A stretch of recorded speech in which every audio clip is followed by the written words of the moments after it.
Okay, we're recording. Hi, hello. If you don't know me, my name is Blaine. If you do know me, my name is still Blaine. Welcome back. I wanted to kind of do a little life update slash kind of ramble, talk, sit down video. I feel like most of my videos have been either vlogs or kind of like fitness content or day in my life, week in my life, and so I thought I wanted to do just like a sit down video where I update you guys on some things going on in my life and I discuss some things that have been on my mind lately, because personally for me, I like to use this platform as kind of like a digital journal or to document how I'm feeling in my life and things I am doing, goals I have, that type of thing. So let's chat. First, I want to say that I am very excited because next week, Monday morning, I am going on T. Yay, everyone. I'm assuming everyone is clapping for me. I don't know. I'm just on your screen. You could be like, "Oh, Blaine, I don't give a shit." But I like to think that everyone is rooting for me. So I am going on testosterone on this upcoming Monday. I don't know if I'm going to post this before that appointment or after, so it is going to be March 16th. And I am super excited. I'm going to be honest though, I am a little bit nervous. If anyone has any experience going on testosterone, like things you noticed when you first went on T, things like that, anything to be aware of that people don't normally talk about. Because at least in my experience, one, I haven't heard people talk a lot about all of the side effects and all of the things that come from going on T. I've heard about bottom growth, I've heard about fat redistribution, I've heard about gaining muscle, I've heard about sweating a lot, which is one of the symptoms I'm not looking forward to because I do not like to sweat. I am autistic, and a big sensory kind of ick for me is like the sensation of sweating. Don't like that, okay? I don't like that. So, yeah, if anyone has any advice or anything I should be aware of, leave it down in the comments for me, please. Yeah, so I'll talk about a little bit why I'm nervous. I guess I'm nervous, one, because it's new. I've never gone on HRT. This is my first time starting it at my big old age of 24. I'm very new to that. I'm not new to my transness whatsoever. I have been socially out and out, knowing I was some form of trans, I think since I was 13 or 14. So I kind of already forgot what I said, but I think I was talking about how one of the reasons I'm nervous is because it's new, right? I struggle a lot with doing new things, trying new things. It gives me a lot of anxiety because of the uncertainty of it, right? So, because I don't know, like, how I'm gonna feel starting T and all those things, I am nervous. So, that is one reason. And the second reason is I don't really see black trans men or black trans masks or black non-binary folks experiences going on T. A lot of the content surrounding T on, TikTok, Instagram, even YouTube is very white dominated. And so I don't really know what people that look like me, what their experiences are. So I'm not sure what to expect. And representation is very important, and the lack of representation of Black and brown and even indigenous as well, trans mass, trans men, non-binary folks on social media makes it very hard to know, like, oh, okay, this is what people who look like me are experiencing on this hormone. And that's, part of the reason why I decided to start this YouTube channel and why I started posting regularly on my Instagram and my TikTok and just being authentically Black and Puerto Rican and queer and trans online, is because I want other people who look like me, share the same identities as me, to see that we are out here living our lives and there is a future for being queer and trans when you are also BIPOC.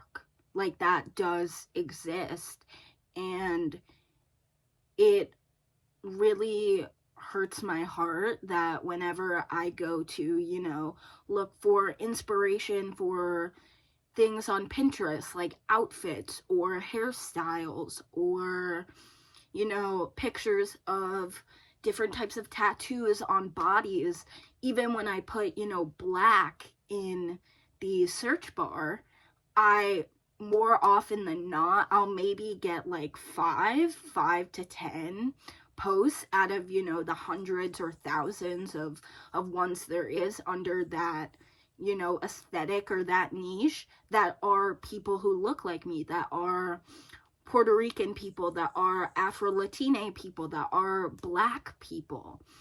And it's really rough being Black and being brown on social media, because so much social media content is dominated by the white experience, right? Like, by these people that do not look like us, that do not have the same lived experience of us.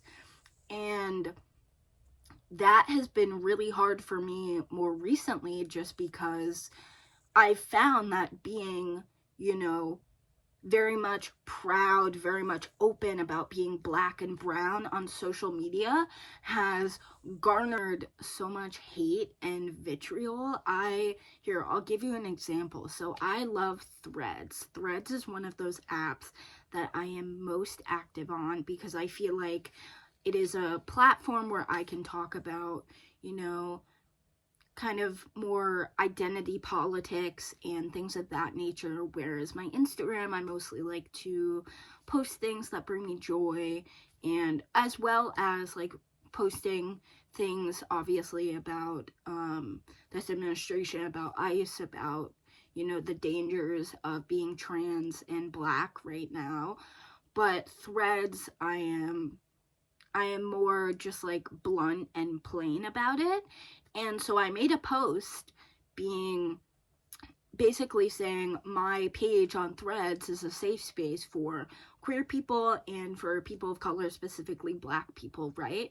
Just a basic post. I got a comment from someone calling me the F slur and the N word back to back, just under that post, unprompted, right? And, well, they only had 31 followers and no face as their profile picture. And honestly, I don't really care when I get hate comments, right? But it is hard when every time I'm posting anything talking about, my lived experience as someone perceived as a Black woman, someone who is very much trans and non-binary, but does still identify as a Black woman, because, I like to present like that a good amount of the time. Whenever I'm talking about those types of things online, I get a lot of hate comments, and they are very intense. It will be people calling me racial slurs. It will be people telling me I'm pathetic and that I should die. People telling me I am not valid in my identities. People straight up just commenting that they don't like Black women and using me talking about my lived experience as a Black woman as an excuse to comment how they don't like Black women, right? And how they find black women unappealing or loud or ghetto, right? They feel, white people feel this entitlement to comment very intense hate when you are specifically a black woman. I know it is probably very intense if you are BIPOC at all, even if you are a BIPOC man, you know, but I'm just talking about my lived experience as a black woman online. I honestly think being black online is a death sentence. You do not have the same luxuries as your white counterparts. I will post a video on TikTok per se, talking about ICE and how I am very worried about my safety as someone who is both black and Hispanic, and that I have become very scared and have isolated a bit in my area because of the overwhelming ICE presence that is showing up, right? And I posted a video on TikTok about talking about that a while ago, and all of the comments were people telling me I'm a terrible person, saying I'm wrong to feel fear, calling me, you know, pathetic. I had to go in and delete basically every comment under that video. Whereas if I see a white creator who is also queer, also trans, discussing that type of topic, their word gets way more respect than our word, right? And I'm talking to black people right now when I say that. Like, I will see white creators post a similar video to a video I am posting, and you know what? I don't know everything. They could be also getting a lot of hate and deleting hate comments, right? But what I usually see is I will post a video and then I will see a white creator who I follow or on my For You page posting a similar type of video, similar type of content, and all their comments will be like, wow, like, thank you for talking about this. Like, we need to talk about this more. Thank you for doing the work, you know, whereas when people like us, right, make comments calling out, you know, racism, calling out white people and how they still uphold white supremacy in their day-to-day lives, or when we're talking about ICE, right, when we're talking about the dangers of this administration, to us, it's like everyone suddenly loses their kindness, loses their ability to agree to disagree. It's just death threats and slurs and, you know, trying to push you out of creating content, which is why one of the things I am so adamant about is even when things get hate, I will not take them down. You will not push me out of a space I have created for myself. You will not make my online space unsafe for other people like me. You will not do that. I will not allow it. I am 10 toes down that I will be me, and if you have a problem with that, you will be removed. If you know, are spewing hatred, I'm going to delete, or I am also able to respond, right? And a lot of the times when I have responded to hate comments or racist comments or transphobic comments or death threats, a lot of the times the, you know, bigoted white people who are commenting these things are so surprised when I comment that they will, you know, then apologize, or then, you know, they have nothing to say back. They will not reply, because white people just assume that when you're black, when you're BIPOC, when you're brown, when you're, you know, a minority, that you are just going to lay down and take it, right? And so I really try my best to fight back, to combat, to block people, to delete comments, to comment back and say, hey, I don't owe you shit. Just because you hate me because of how I look, because of how I identify, that doesn't mean that I owe you conformity. White people want us to conform. They want us to, just go with it and to just take it. But I'm here to remind you, you don't have to do that. Just like they have the free speech to spew hate speech, right? Free speech also entitled to you to talk back, to, give the same energy they're giving you back. You do not owe white people politeness. You don't. And I am slowly learning that. That is something I'm working on. But you don't owe white people anything. White people have grown up, with white supremacy and with racist ideology being fed to them, and they believe, I'm entitled to be racist and to be very hateful and to be terrible to other people just because of the color of their skin. And I am here to remind you that you are entitled to push back on that, to be like, hey, this is not okay. What you are saying is not okay to say to me, and it is not okay to say to other people who look like me and who identify as me. And it is really hard to be someone. I love creating content. I love putting things out there. I love, showcasing me authentically living and learning how to live as myself, right? Because I'm only 24. I don't have everything figured out. I have the rest of my life to figure out who I am, what I value, what I want to keep around me, And I love creating content. I love having this little bubble on YouTube to just make my silly videos and make videos like this where I'm sitting down and talking. And I will continue to keep making content because it is what makes me happy, and I want to be representation for other people, because growing up on social media and being in queer spaces online, I never saw people who looked like me, who were confident in their blackness, in their brownness, in their transness and queerness, right? Just living life.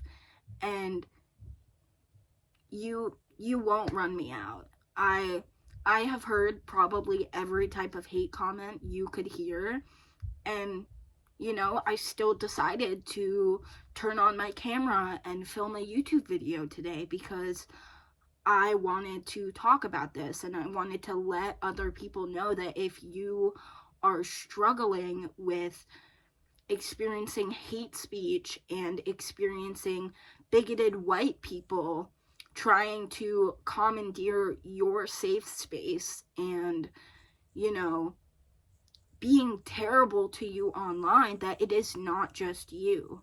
It happens to, honestly, I think all of us. I think, unfortunately, when you come into the world and you look like how we look, you just have to, the world makes you take on that burden of racism and discrimination, and you just have to go through life living with that, and that is in and of itself a very difficult thing. I have dealt with, racism growing up in schools. I went to predominantly white institutions. I have dealt with racism in theater spaces when I was in college. I have dealt with, racism in the workplace, and I have dealt with racism online on social media, right? And I don't know if there's a point to where I'm going with this, but I kind of just wanted to get it out in case other people needed to hear that, it happens to all of us, and it sucks. It fucking sucks, dude. I will say that. It's terrible. I wish I did not have to worry about being called racial slurs every time I post a TikTok or a YouTube video. it doesn't happen as much on Instagram. I found that is like the one app where I don't experience extreme hate speech consistently, but Threads and, you know, newly YouTube. I had to read 2 hate comments yesterday after I posted a YouTube video on my shorts talking about how I want people to be kinder to Black women during this month, Women's History Month. And I just was like, hey, friendly reminder, like, it's Women's History Month and you should be being kind to Black women. You should be listening to us. You should be uplifting our voices, right? That's all I said. And I got a hate comment of someone being like, I don't like Black women, don't at me. Okay? I'm gonna insert the comment, because if you're gonna comment, you know, racism and hate under my videos, sorry, my phone ran out of storage. I was saying, if you're gonna comment hate under my videos, I'm gonna show your comments. I'm gonna put you on blast, because who do you think I am? You think I'm just gonna sit here and be like, oh, you don't like Black women? No, I'm gonna post your comment. And then the other comment I got, which I thought was fucking insane, guys, was this person being like, I'm gay and autistic. I don't owe you shit just because of the color of your skin and what's in between your legs. Because one time a Black disabled woman looked at me judgmentally when I opened the door for her or something. And I just commented, I was like, I will insert that comment as well here, because crazy. But I commented back and I was like, I don't owe you shit either. Just because you had an experience with a Black disabled woman does not mean that all Black women deserve to be torn down and hated on. And also, using autism as an excuse for why you are, you know, delivering hate speech to minorities and being racist, right, is not an excuse. I need us all, I'm going to hold your hand, okay? I'm going to hold your hand while I say this. Autism is not an excuse for being a piece of shit. I know. Crazy concept, right, guys? This is coming from an autistic person. I do not use me being autistic as an excuse for when I'm a bad friend or when I do something shitty, right? If I do something shitty, if I am a bad friend, I take accountability. I apologize sincerely. Neither of these people, when I commented back, apologized sincerely. That is a whole other thing. People do not know how to actually apologize. There is a, like, step-by-step, there's requirements for a good apology. And a lot of adults think that if they're just like, sorry, that's enough. That is not enough. Especially if you are racist, if you are a bigot. Just saying, sorry, my bad. That's not an excuse, okay? Come on, guys. We can all do better. We're all adults, right? And, sorry. I got a little heated there.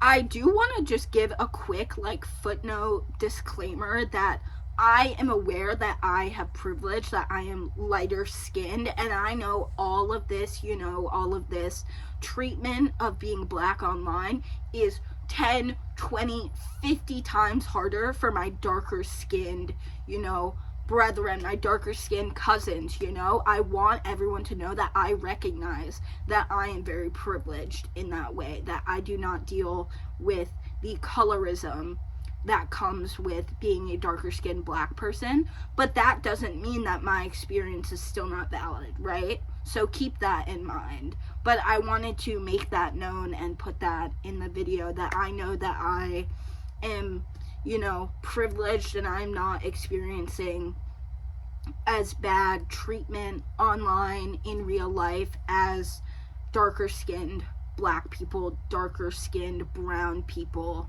you know, darker skinned BIPOC folks. I want to make that very, very clear, and I just wanted to put that out there. But yeah, so I don't really know if there's a whole point to this video. I guess my point would be kind, be respectful. Just because someone, looks different than you, identifies different than you, it doesn't give you the right to be a shitty, awful human being to them, right? I thought that was self-explanatory, but a lot of people, I guess, don't think like that, because at least for me, when I go online and I see people who are minorities who look different than me, if they are indigenous, if they are two-spirit, if they are Desi, just because they are different, I'm not in the comments like, brr, brr, brr, brr, you know what I mean? Like, I think white people need to really, really do anti-racist work. A lot of y'all, you're gonna hate me. A lot of y'all say, I am an ally. I stand with black people. I stand with BIPOC people, right? You say that, but you are not actively calling out racism around you with your friends and family, right? You are not reading on how to be anti-racist. You are not undoing the works of white supremacy around you, because obviously that is not entirely your fault. Like, especially now, the rise of fascism and the rise of white supremacy and the rise of conservatism right now with this administration, it is not all on white people for having these ideas around them, right? But it is your job, white people, to actively be like, hey, I don't want to contribute to these conservative, fascist